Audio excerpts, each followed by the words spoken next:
শেষ পর্যন্ত বাংলাদেশের কোনো দাবিই মানল না আইসিসি।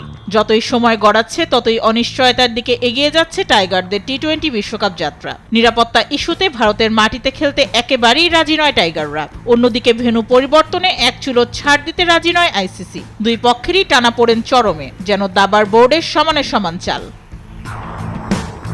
এই পরিস্থিতিতে আর কোনো আলোচনায় না গিয়ে এবার সরাসরি নিজেদের অবস্থান পরিষ্কার করেছে আইসিসি। চূড়ান্ত সিদ্ধান্তের বল ঠেলে দেওয়া হয়েছে বাংলাদেশের কোর্টে। ফলে মুখোমুখি অবস্থানে দুই পক্ষ। আইসিসির বার্তা 21শে জানুয়ারি ডেডলাইন। এর মধ্যেই জানাতে হবে বাংলাদেশকে টি-20 বিশ্বকাপে তারা খেলবে নাকি খেলবে না।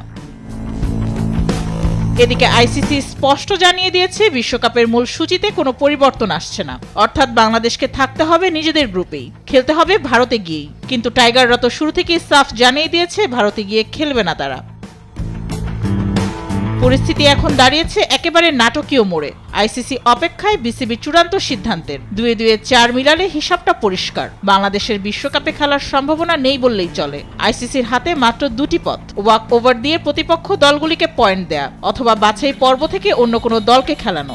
সেই বিকল্প দলও ঠিক করে রেখেছে আইসিসি। বাংলাদেশের জায়গায় বিশ্বকাপ খেলবে স্কটল্যান্ড।